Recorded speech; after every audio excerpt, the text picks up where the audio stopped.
7 de la mañana, 5 minutos, saludamos a nuestro primer invitado, está aquí en el estudio, el economista Jorge Calderón, que está con nosotros. Buen día, economista, ¿cómo le va? Buenos días, Javier, como siempre un gusto estar en el programa. Último cuatrimestre de este año, han pasado 8 meses y económicamente el país ¿despega o no despega? Bueno, sin duda hay ciertos indicadores que muestran una recuperación, pero también hay que reconocer que es parte del rebote que cualquier economía puede tener en función de una situación como la que hemos pasado del COVID. Entonces, ya después de un hundimiento en la economía de casi 9% en el 2020, es dable que sí venga un proceso de recuperación. Lo importante es que este se acompañe de reformas necesarias y pertinentes para poder garantizar que esa recuperación se convierta en una estabilidad económica que ayude a la generación de plazas de trabajo, a disminución del déficit fiscal y atender las crecientes demandas sociales, tanto reflejadas en gasto público. Pero eso refleja que en este periodo no se hicieron las cosas en su momento desde el punto de vista económico, o simplemente esa economía que vivimos años atrás golpeó tanto que es difícil de salir de la noche a la mañana. Considero que el gobierno perdió un momento histórico en 2020 con el proceso de vacunación, cuando tenía un nivel de popularidad superior al 80%, y era dable que en ese momento hubiésemos emprendido algunas reformas. Similar a lo que le pasó al presidente Moreno cuando ganó su consulta popular con arrolladores sí en las 7 preguntas que había establecido.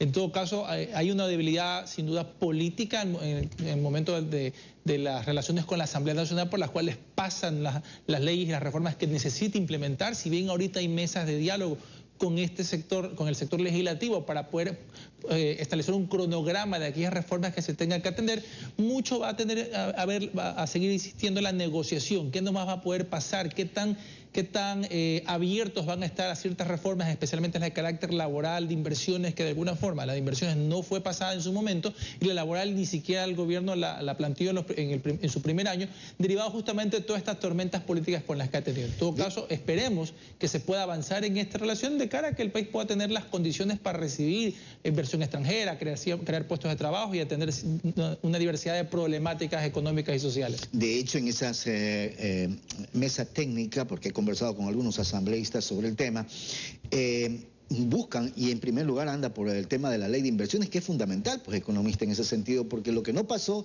en la Asamblea en su momento tendrá que pasar de alguna u otra manera para poderse poner de acuerdo, ¿no?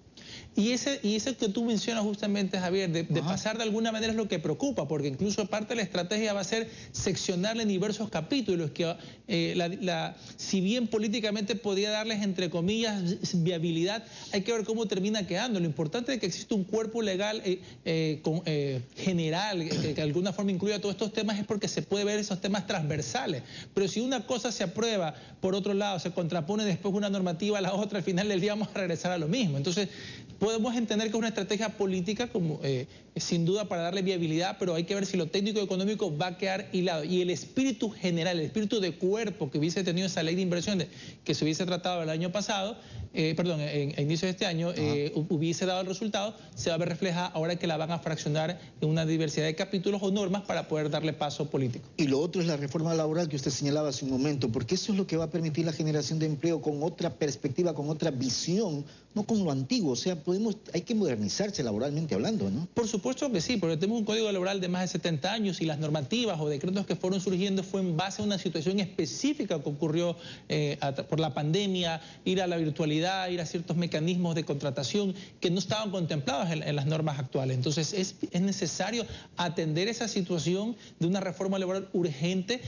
No podemos seguir que apenas el 35 de cada 100 ecuatorianos son los que tengan un trabajo, un empleo adecuado, y el 65% o 65 de cada 100 estén subempleados o desempleados. No es un país dable en ese sentido, porque eso incluso influye en qué otros aspectos, en que existe un más gasto social, porque mientras más desempleados y más subempleados tengamos, es gente que no tiene cómo atender sus necesidades, es personas que probablemente tengan que recurrir al bono, es un instituto de seguridad social que no tiene suficientes recursos porque está teniendo solo a 35 de cada 100 que están empleados. Entonces, son situaciones que de alguna forma generarían un efecto positivo, unas reformas laborales actualizadas, que estén acordes a las necesidades de los tiempos, y no más de lo mismo, que se promuevan prácticas que de alguna forma no ayudarían a la situación o que han llevado a la situación que nos encontramos ahora de los niveles de subempleo y desempleo tan altos. Para este año, el cierre económico, crecimiento económico, de acuerdo a los organismos encargados,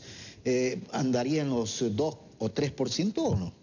Bueno, eso es lo que el gobierno esperaba. Recordemos que a principios del año, de este año y a fines del año pasado, cuando se presentó la proforma presupuestaria, indicaban cerca del 2.8%. Incluso el presidente Lasso en el primer trimestre anunciaba el 4%.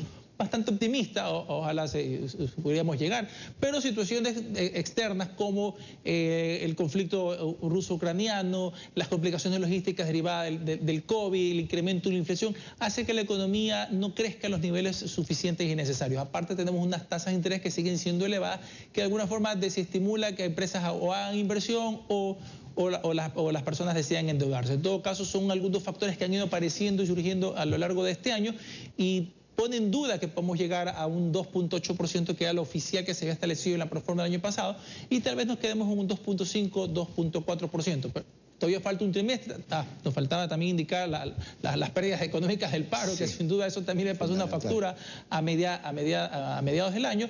Pero en todo caso nos queda todavía un cuatrimestre en el cual hay que aumentar la ejecución presupuestaria, hay que ver las ventas cómo pueden ir subiendo cara a que podamos haber una mayor recaudación tributaria. En fin, se genera todo un aparataje económico importante que le ayuda a terminar bien el año del país. ¿Se tiene dinero en las reservas? ¿Habría que invertir algo para generar ese movimiento, ese motor que tanto requiere el Ecuador o no? Mira, siempre es una cuestión muy importante el tema de las reservas. Son cerca de 9.200 millones de dólares que el Ecuador tiene ahorita en reservas monetarias y de alguna manera es un ahorro necesario que debe tener el país. ¿Por qué razón? Porque es el dinero de todos, es el dinero de la banca, es el dinero de los GADES, es el dinero de las personas, en fin. Es algo que se debe tener ahí y el gobierno lo que ha hecho en este año y medio de gestión es recuperar los niveles de reserva. Recordemos que hace 5 o 7 años las reservas estaban en 2.500 millones de dólares.